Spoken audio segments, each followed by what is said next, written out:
আজকে আমাদের টপিকটা হচ্ছে কি অর্গানিজমস অ্যান্ড পপুলেশনস। অর্গানিজমস আর পপুলেশনস বলতে কি বুঝি? আমাদের অর্গানিজম পপুলেশন চ্যাপ্টারটা বোঝার আগে, অর্গানিজমস পপুলেশন চ্যাপ্টারটা বোঝার আগে এটা বুঝতে হবে যে অর্গানিজমটা কি, what is an organism. So starting from cell থেকে যদি শুরু করি আমরা, সেল হচ্ছে কি basic unit of a living system. সেলের পরে আসছে গিয়ে টিস্যু, তারপর আসছে অর্গ্যান, তারপর আসছে অর্গ্যান সিস্টেম, তারপর আসছে অর্গানিজম। তো this is the hierarchical order of difference of compaction. মানে একটা সেল কীভাবে কম্প্যাক্ট হয়ে সিমিলার ফাংশন পারফর্মিং সেল কীভাবে কম্প্যাক্ট হতে হতে একটা টিস্যু তৈরি করছে। একটা টিস্যু, একটা সিমিলার ফাংশনিং টিস্যু বা ডিফারেন্ট ফাংশনিং টিস্যু যখন এক জায়গায় এসে একটা টোটাল অর্গান তৈরি করছে, এবার একটা অর্গান যখন বিভিন্ন অর্গানের সাথে রিলেট করে একটা অর্গান সিস্টেম তৈরি করছে, which makes a complete organism. এবার তার অর্গানিজমের পপুলেশন বলতে যে ডিফারেন্ট কাইন্ড অফ অর্গানিজমস আছে। কারণ আমরা জানি, আমরা ছোটোবেলাতে পড়েছি বায়োডাইভার্সিটি মানে যে বায়োলজিক্যাল ডাইভার্সিটি কত আছে ইন দিস প্ল্যানেট, ঠিক আছে, কত রকম বায়োলজিক্যাল ফর্মস আছে, কত রকম বায়োলজিক্যাল লাইফ আছে, সেটা হচ্ছে মানে ভাস্ট অ্যান্ড ডাইভার্স, ঠিক আছে। এবার তাদেরকে একটা গ্রুপে ক্যাটেগরাইজ করা in the terms of community, in terms of বায়োমস, in the time এইটা। এবার কমিউনিটি মানে কি? কমিউনিটি মানে হচ্ছে আমি হচ্ছে কি বাড়িপুরে থাকি, ঠিক আছে, বা আমরা একটা এশিয়াতে থাকি, ঠিক আছে, এশিয়ার বলতে হবে না, আমি ধর বাড়িপুরে থাকি, this is my community of my living place. মানে আমি এখানে থাকি এবং আমি এই কমিউনিটির একটা ইউনিট, ঠিক আছে। এরকম বিভিন্ন কমিউনিটি মিলে একটা বায়োম তৈরি করে। বায়োম হচ্ছে কি তৈরি হয় হচ্ছে কি according to the abiotic factor, যেমন temperature, water, light, soil, precipitation rate, এই অনুযায়ী বায়োম তৈরি হয়। যেমন তুন্দ্রা, ঠিক আছে, তুন্দ্রা ক্লাইমেট খুব হার্শ মানে তুন্দ্রা ক্লাইমেট হচ্ছে ঠান্ডা, খুব কোল্ড, ঠিক আছে। মানে according to the Latitude and longitude, যেটা আমার বায়োমসগুলোকে ভাগ করতে পারি, সেই বায়োমসগুলো আমাদের এনসিইআরটিতে দেওয়া আছে according to the mean annual precipitation rate. এটা biome distribution according to the annual temperature and precipitation. এবারে আমাদের বেসিক জিনিসটা বুঝতে হবে। বেসিক জিনিসটা হচ্ছে হোয়াট ইজ ইকোলজি কি? Ecology is a subject which studies the interactions among organisms and between the organism and its physical environment. মানে কি বললাম, বাংলায় কি বলবো, যে ইকোলজি হচ্ছে গিয়ে এমন একটা subject which studies the interactions between organisms and between the organisms and with its physical environment। মানে দুটো অর্গানিজম একে অপরের সাথে কীভাবে ইন্টারাকশন করছে, তার সাথে সাথে সে তার ফিজিক্যাল এনভায়রনমেন্টের সাথে কীভাবে ইন্টারাক্ট করছে, বা ফিজিক্যাল এনভায়রনমেন্টটা কী করে তার লাইফটাকে সাস্টেন করতে হেল্প করছে। বা একটা হাইলি আনরিলেটেড অর্গানিজম, মানে আমার সাথে একটা বিড়ালের সম্পর্ক কী, বা আমার সাথে একটা ইঁদুরের সম্পর্ক কী, বা আমরা কীভাবে কোএক্সিস্ট করছি ইন অ্যান সোসাইটি বা ইন অ্যান প্ল্যানেট বা ইন অ্যান কমিউনিটি বা ইন অ্যান বায়োম, সেটাকেই ইকোলজি বলে। আর আমাদের সাথে মানে একটা অর্গানিজমের সাথে তার ফিজিক্যাল এনভায়রনমেন্টের রিলেশনটা কী, সেই সাবজেক্টটাকে বেসিক্যালি ইকোলজি বলে, ঠিক আছে। তো আমাদের প্রথম টপিকটা হচ্ছে কি অর্গানিজমস অ্যান্ড এনভায়রনমেন্ট, ঠিক আছে। না, what is environment? Environment is made up of abiotic factors বলতে গিয়ে টেম্পারেচার, ওয়াটার, লাইট, সয়েল। এবার বায়োটিক ফ্যাক্টরস হচ্ছে কি আমরা হচ্ছে বায়োটিক ফ্যাক্টরসরা কি? বায়োটিক ফ্যাক্টররা কি করতে পারে? বায়োটিক ফ্যাক্টররা হচ্ছে নিজের লাইফ সাস্টেন করার জন্য অনেক কিছু করতে পারে। তারা নিউট্রিশন শো করে, তারা কিছু বেসিক মেটাবলিজম শো করে, তারা মুভ করে, তাদের কিছু বেসিক নিউট্রিয়েন্ট রিকোয়ারমেন্ট আছে, এবং তারা কোনো না কোনোভাবে dependent on this four abiotic factor, যেমন টেম্পারেচার, ওয়াটার, লাইট, সয়েল। আর এই অনুযায়ী কিন্তু আমার বায়োমটাও ডিস্ট্রিবিউট করা যায়। বায়োম ডিস্ট্রিবিউশনটা এই অ্যাবায়োটিক ফ্যাক্টরস অনুযায়ী হয়। হ্যাঁ, এবার এই প্রত্যেক কটা অ্যাবায়োটিক ফ্যাক্টরসের একটা ডিফারেন্ট জোন তৈরি করে, বা ডিফারেন্ট একটা কমিউনিটি তৈরি করে, বা একটা বায়োম তৈরি করে। সেখানকার অর্গানিজমসরা suitable for staying there only, ঠিক আছে। এবার তারা নিজের শরীরটাকে কীভাবে ওখানে অ্যাডাপ্ট করাচ্ছে বা কীভাবে ওখানে থাকছে, সেটার ব্যাপারেই আমরা আস্তে আস্তে আরও ডিটেলসে পড়বো, ঠিক আছে। এবার টেম্পারেচারটা আমরা এক এক করে অ্যাবায়োটিক ফ্যাক্টরসগুলো দেখবো। অ্যাবায়োটিক ফ্যাক্টরসগুলো কী দেখবো? যে টেম্পারেচারটা কী? টেম্পারেচার মানে হচ্ছে একটা টেম্পারেচার কেন লাগে একটা মানুষকে বা একটা অর্গানিজমকে বাঁচার জন্য? টেম্পারেচার অনেক কারণে ডিপেন্ডেন্ট। যারা হচ্ছে অটোট্রফিক অর্গানিজম, তারা কী করে? টেম্পারেচারটার অনুযায়ী ট্রান্সপিরেশন রেট কন্ট্রোল করতে পারে। আচ্ছা, temperature is directly dependent with light যত বেশি আসবে তত বেশি টেম্পারেচার আসবে, ঠিক আছে। তো লাইটের স্ল্যান্টেশনটা ডিপেন্ড করে, মানে লাইটটা কেরম অ্যাঙ্গেলে হিট করছে অন দ্য সয়েল, ঠিক আছে। এবার টেম্পারেচার সহ্য করার একটা ব্যাপার আছে। আমি যেরকম একটা ট্রপিক্যাল টেম্পারেচারে থেকে মানুষ, আমি ট্রপিক্যাল টেম্পারেচারটাকে ভালো অ্যাডাপ্ট করতে পারি, বা আমার বডির মেটাবলিজমসগুলো ট্রপিক্যাল টেম্পারেচারেই অভ্যস্ত।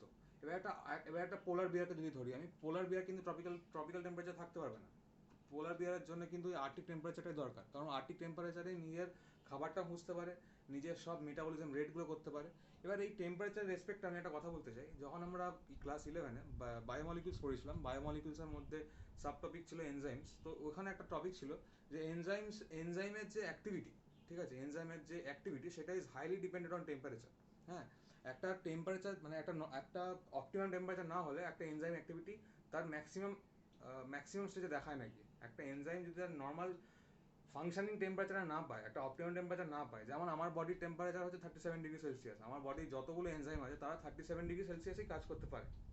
এবার আমি যদি একটা ঠান্ডা টেম্পারেচার চলে যাই বা এর থেকে আরও গরম টেম্পারেচার চলে যায়, আমার কিন্তু বডি, তো আমরা ছিলাম টেম্পারেচারে কি বলছিলাম যে টেম্পারেচার একটা হিউজ ফ্যাক্টর আমার বডির মেটাবলিজমসগুলোকে কাজ করার জন্য, মানে মেটাবলিজমস হওয়ার জন্য। কেন এটা ইম্পর্টেন্ট? কারণ আমার এনজাইম ফাংশনিংয়ে টেম্পারেচারটা একটা বিরাট রোল প্লে করে। একটা টেম্পারেচার যদি অপটিমাম না থাকে তাহলে কিন্তু আমার ম্যাক্সিমাম এনজাইম অ্যাক্টিভিটিটা পেতে পারবো না। এনজাইমের যে কেম বা কাইনেটিক এনার্জিটা সবসময় ডাউন হতে থাকবে। এবার একটা এনজাইম যদি সবসময়ের জন্য ডাউন বা নিজের ম্যাক্সিমাম অ্যাক্টিভিটি না দেখায়, তাহলে কী হবে, আমার বডি মেটাবলিজমগুলো ইররেগুলার হয়ে যাবে। আর বডি মেটাবলিজমসগুলো ইররেগুলার হয়ে গেলে কী হবে, আমার আস্তে আস্তে শরীরটা খারাপ হওয়া শুরু করবে। সুতরাং temperature is heavily responsible to maintain a biotic factors life, ঠিক আছে। তারপরে হচ্ছে কি ওয়াটার তো লাগছেই, ওয়াটার আমার সব কারণে লাগে। My body is 70% compose of water only, ঠিক আছে, ওয়াটারটাই 70% আমার কম্পোজিশন, সুতরাং ওয়াটার ছাড়া তো হবেই না। এবং কয়েক জায়গায় আছে যারা হচ্ছে ওয়াটার রেজিস্ট্যান্ট হয়ে যায়, মানে ওয়াটার অত পছন্দ করে না, ওয়াটার থেকে সরে যাওয়ার চেষ্টা করে। বা ডেজার্ট কিছু প্ল্যান্টস আছে যারা হচ্ছে কি ওয়াটার, যাতে ওদের ট্রান্সপিরেশন রেটটা কম হয়ে যায়, তাই জন্য কী হয়, ওরা ট্রান্সপিরেশন রেটটা কমানোর জন্য নিজেরা কিছু মডিফিকেশনস করে নেয়। তারপর হচ্ছে কি লাইট একটা বিরাট ইম্পর্টেন্ট জিনিস। কেন ইম্পর্টেন্ট জিনিস? কারণ লাইট, যারা basically producers of the community, যারা হচ্ছে গিয়ে প্ল্যান্টস, তো প্ল্যান্টসদের যদি লাইট নাই, মানে লাইট যদি না থাকতো, প্ল্যান্টসরা কিন্তু নিজেদের খাবার নিজেরা বানাতে পারতো না। And if the producers go down, then all the consumers will also go down simultaneously. সুতরাং লাইটটা প্লেস অ্যান ইম্পর্টেন্ট রোল। তারপর থেকে সয়েল না থাকলে, বেসিক ব্যাপার কি, সয়েল না থাকলে আমরা ফুডটাই পাবো না, একটা কনজিউমার ফুড পাবে না। কনজিউমার ফুড না পেলে প্রডিউসার যদি সয়েলটাই না পায়, তাহলে ওরা নিজে খাবার তৈরি করতে পারবে না, মিনারেল অ্যাবজর্ব করতে পারবে না। তারপরে যদি প্রডিউসার যদি না দাঁড়াতে পারে, সিমিলারলি কনজিউমার্সও দাঁড়াতে পারবে না, কনজিউমার্সও তো আস্তে আস্তে বিলুপ্ত হয়ে যাবে। তো এইগুলো বেসিক কিছু জিনিসপত্র বললাম, এত ডিটেলসে জানার দরকার নেই। আমাদের বেসিক এখন দেখতে হবে যে ইকোলজিটা কী কী নিয়ে ডিল করছে। আমাদের ইকোলজি হচ্ছে কি বেসিক্যালি 4টে হায়ারকিয়াল পজিশন নিয়ে ডিল করে। একটা হচ্ছে কি অর্গানিজম পপুলেশন তৈরি করে, অনেকগুলো পপুলেশন মিলে একটা কমিউনিটি তৈরি হয়, অনেকগুলো কমিউনিটি মিলে একটা বায়োম তৈরি হয়। এরকম জায়গায় ডিফারেন্ট জায়গায় ডিফারেন্ট বায়োম আছে, যেমন তুন্দ্রা, ট্রপিক্যাল রেন ফরেস্ট, অনেক কিছু বায়োমস আছে। তো আমরা এখন বেসিক্যালি ডিল করবো উইথ দ্য, আমরা বেসিক্যালি এখন দুটো জিনিস ডিল করবো। একটা হচ্ছে অর্গানিজম, একটা হচ্ছে কি পপুলেশন। মানে অর্গানিজমিক লেভেলে আর পপুলেশন লেভেলে কি কি হয়, মানে কি কি রিলেশনস উইথ দ্য এনভায়রনমেন্ট, বা কি করে নিজেদেরকে এনভায়রনমেন্টের সাথে ম্যাচ করাতে পারে। This is the thing. তো অ্যাবায়োটিক ফ্যাক্টরসটা কেন ইম্পর্টেন্ট? অ্যাবায়োটিক ফ্যাক্টরসগুলো কি কি আছে? Light, temperature, wind, soil. Light temperature, wind, solid. These are the abiotic factors on which the biotic factors are totally dependent on. ঠিক আছে, এই প্রত্যেকটা অ্যাবায়োটিক ফ্যাক্টরসের সাথে কিন্তু বায়োটিক ফ্যাক্টরসরা ওতপ্রোতভাবে জড়িত। ঠিক আছে, এবার ব্যাপারটা হচ্ছে কি, আমাদের জানতে হবে যে অ্যাবায়োটিক ফ্যাক্টরসটা কেন এত ইম্পর্টেন্ট একটা অর্গানিজমের জন্যে। ঠিক আছে, সেটা আমরা জেনে নিয়েছি। এবার হচ্ছে গিয়ে এরকম তো ব্যাপার আছে যে একটা এক্সট্রিম টেম্পারেচার হতে পারে, একটা এক্সট্রিম ওয়াটার স্কারসিটি কন্ডিশন হতে পারে, একটা এক্সট্রিম ওয়াটার ভলিউম সিচুয়েশন হতে পারে, যে কোনো একটা এক্সট্রিম সিচুয়েশন ধরতেই পারি আমরা। টেম্পারেচার মানে খুব গরম হতে পারে, খুব ঠান্ডা হতে পারে। তো সেই অনুযায়ী একটা অর্গানিজম কীভাবে নিজেকে চেঞ্জ করতে পারছে, বা সেইটাকে কীভাবে বেসিস করে একটা অর্গানিজম নিজেকে চেঞ্জ করেছে, বা একটা অর্গানিজমের থেকে ডিফারেন্ট, এই depending on the abiotic factors. ব্যাপারটা কী হয়েছে, মানে একটা অর্গানিজম কী হয়, একটা এক্সটার্নাল এনভায়রনমেন্ট থাকে। এক্সটার্নাল এনভায়রনমেন্টটা কী থাকে? টেম্পারেচার, লাইট, উইন্ড, সয়েল, সবগুলো থাকে। আমি কথা ধরে নিচ্ছি টেম্পারেচার। তো টেম্পারেচার দুদিকে এক্সট্রিম হতে পারে, একটা এক্সট্রিম ঠান্ডা হতে পারে, একটা এক্সট্রিম গরম হতে পারে।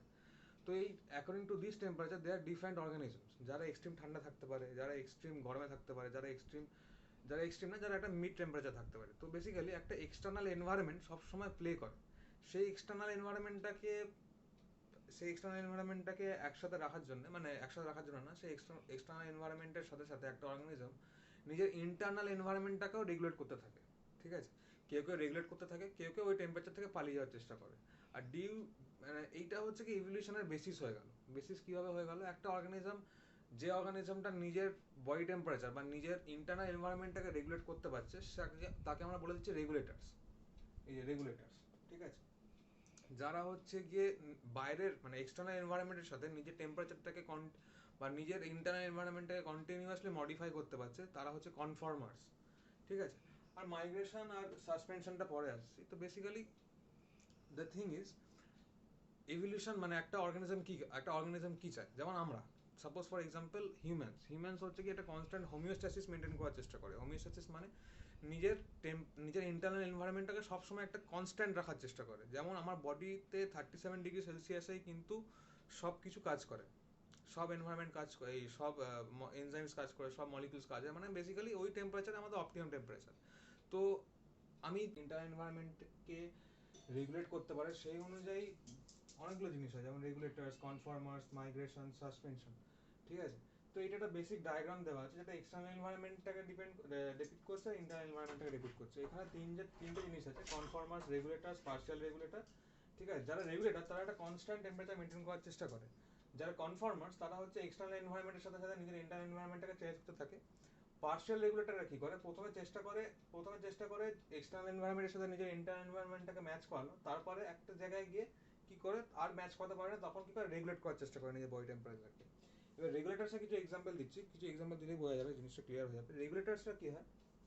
রেগুলেটরসরা রেগুলেটরসরা হচ্ছে কি নিজের মানে নিজের হোমিওস্ট্যাসিসটাকে কন্টিনিউয়াসলি মেনটেন করে বলতে, যেমন আমি আমার বডি টেম্পারেচারটাকে মেনটেন করতে পারি, আমার বডির অপটিমাম টেম্পারেচার হচ্ছে 37°C। এবার সেই অপটিমাম টেম্পারেচারটাকে কি করবো আমি? এবার আমি যদি খুব ঠান্ডার জায়গায় চলে যাই তখন কি করবো? আমি বডি টেম্পারেচারটাকে ট্র্যাপ করার চেষ্টা করবো। যদি খুব গরম জায়গায় চলে যাই তাহলে কি করবো? বডি টেম্পারেচারটাকে এক্সপোজ করার চেষ্টা করবো, মানে বের করে দেওয়ার চেষ্টা করবো, যাতে আমি হিটটাকে অ্যাবজর্ব করে আমি সোয়েটিং হবে, আর সোয়েটিং এর জন্য একটা কুলিং এফেক্ট হবে, তাই জন্য টেম্পারেচার রেগুলেট হবে। This is regulations. সেটা থার্মো রেগুলেশন হতে পারে, একটা অসমো রেগুলেশন হতে পারে। হ্যাঁ, এবার কনফর্মার্স, যেমন মেজর মানে 99% of the biotic community is composed of conformers. যেমন প্ল্যান্টরা কিন্তু রেগুলেটরের মতো কাজ করতে পারে না। কনফর্মার্সরা কি করবে? কনফর্মার্সরা হচ্ছে কন্টিনিউয়াসলি নিজের ইন্টারনাল এনভায়রনমেন্টটাকে চেঞ্জ করবে according with the external environment. মানে কি করবে? খুব যদি ঠান্ডা হয়, মানে খুব ঠান্ডার জায়গায় কি হবে? খুব ঠান্ডার জায়গায় ওরা কি হবে? একটা নিজের কি বলবো, যেমন পোলার বিয়ার হচ্ছে নিজের ফারটা এতটাই মোটা, বা ওদের স্কিনের তলে একটা এতটাই মোটা লেয়ার অফ অ্যাডিপোস টিস্যু আছে, যারা ওরা কি হবে হিটটাকে এক্সপোজ করতে দেয় না, বেরোতে দেয় না বডির বাইরে। জেনারেলি পোলার বিয়াররা একটু হেলদি চেহারার হয়, ঠিক আছে? আর অসমো রেগুলেশন মানে কি? এই যেরকম অসমো রেগুলেশন মানে বডির ইন্টারনাল ফ্লুইডস এর যে অসমোটিক কনসেন্ট্রেশন তার সাথে বাইরেটাকে ম্যাচ করা না। মাছরা যেটা করে, মাছরা হচ্ছে কি যখন ডিম পাড়ার হয় তখন নোনা জল থেকে মিষ্টি জলে চলে আসে, বা মিষ্টি জল থেকে নোনা জলে চলে যায়, এরকম ভাবে অসমো রেগুলেশনটা হয়। তো দিস ইজ বেসিক্যালি কনফর্মেশন মানে কনফর্মার্সরা কি করে? কনফর্মার্সরা হচ্ছে কি সবসময়ের জন্য নিজের এক্সটার্নাল এনভায়রনমেন্টের সাথে নিজের ইন্টারনাল এনভায়রনমেন্টটাকে ম্যাচ করার চেষ্টা করে। সেটা কি হবে? Not by regulation but by changing its body, ঠিক আছে? বা কিছু কিছু টেকনিক দিয়ে ওরা চেঞ্জ করতে পারে, আর সেইভাবে ইভলিউশনটা হয়েছে। যেরকম একটা এক্সাম্পল দিচ্ছি, যে একটা অ্যালেন্স রুল বলে রুল আছে, যে যাদের মানে the surface area of the body is not related with the body volume. যেমন surface area of the body is not related with the body ভলিউমে কি হচ্ছে? বডি ভলিউম যদি বেশি হয় তাহলে সারফেস এরিয়াটা সবসময় কম হবে, আর বডি ভলিউম যদি কম হয় তাহলে সারফেস এরিয়াটা মানে এক্সপোজ সারফেস এরিয়া সবসময় বেশি হবে। তো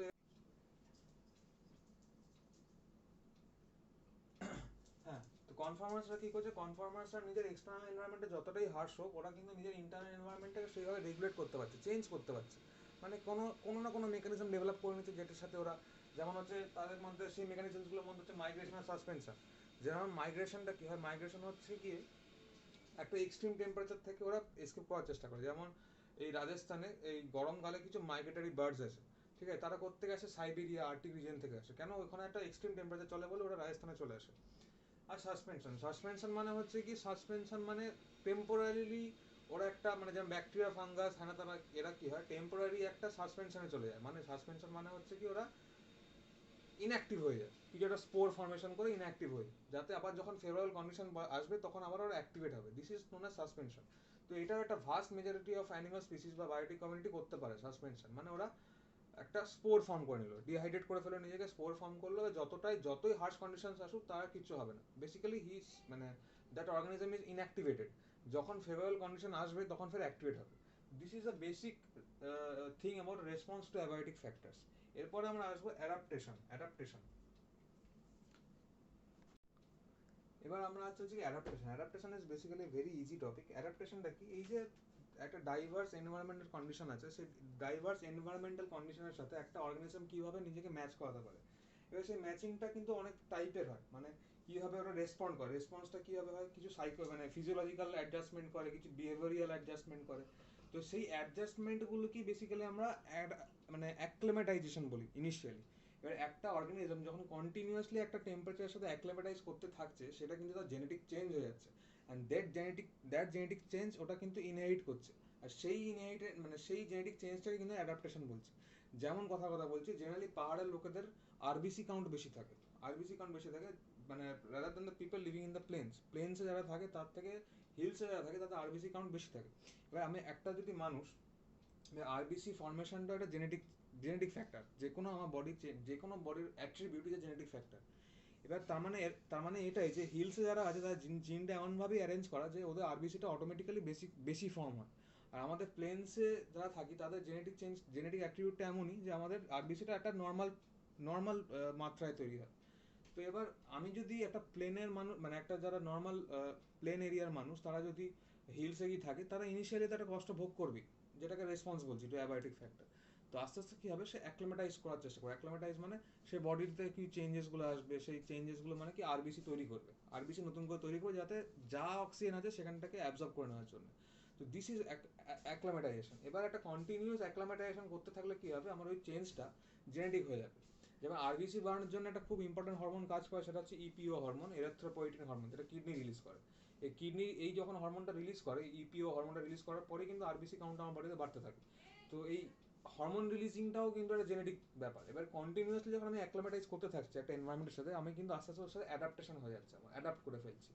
যেমন পাহাড়ের কুকুর আর প্লেন এরিয়া কুকুর তফাৎ আছে। পাহাড়ি কুকুররা কি হয়, জেনারেলি একটু হেলদি হয়। ওদের একটা স্কিনের ভেতরে একটা ফ্যাটেড লেয়ার থাকে, অ্যাডিপোজ টিস্যু লেয়ার থাকে, প্লাস ওদের ফারগুলো বড় হয়।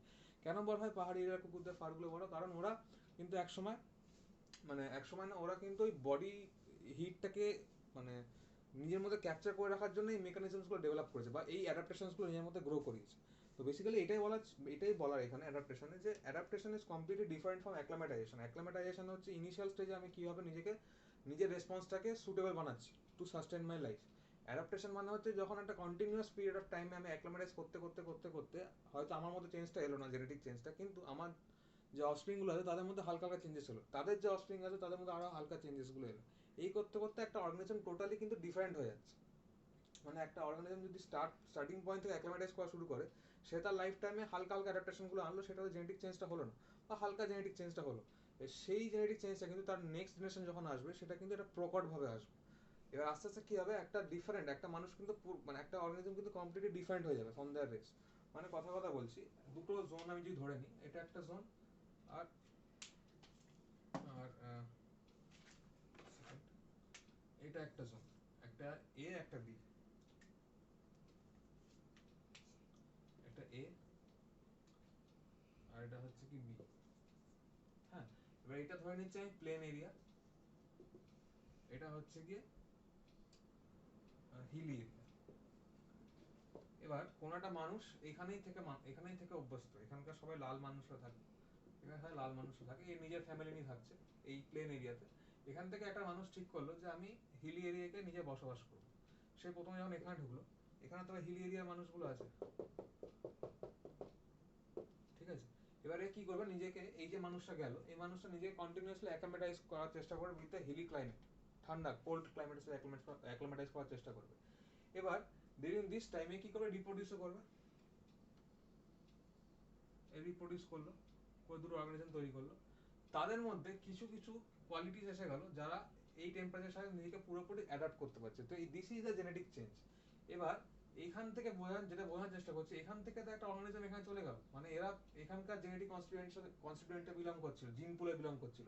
এবার সেই জিন পুল থেকে একটা অর্গানিজম চেঞ্জ করলো নিজের লোকেশন চেঞ্জ করার পর সে কিন্তু টোটালি ডিফারেন্ট অর্গানিজম হয়ে গেল, মানে সে কিন্তু বি অর্গানিজমের যে জিন পুলটা আছে সেই জিন পুলের মতো হয়ে গেল। তো দিস ইজ অ্যাডাপ্টেশন মানে হচ্ছে কি জেনেটিক চেঞ্জ। অ্যাক্লামেটাইজেশন মানে হচ্ছে কি initial response to the abiotic changes আর কি, ঠিক আছে। অ্যাকোমেটাইজেশনটা যদি একটা লঙ্গার পিরিয়ড অফ টাইম ধরে করতে থাকি তাহলে ওটা অ্যাডাপটিভ চেঞ্জ হয়ে যায় আমার। অ্যাডাপটিভ চেঞ্জ মানে যখন জেনেটিক চেঞ্জ হয়ে যাচ্ছে, জেনেটিক চেঞ্জ মানে আমি আমার অফস্প্রিংকে পাস করতে পারছি, সে তার অফস্প্রিংকে পাস করতে পারছে। তো দিস ওয়াজ ইট। এরপরে আসবে হচ্ছে কি পপুলেশন, সেটা আমরা নেক্সট ক্লাসে ডিসকাস করবো। Thank you.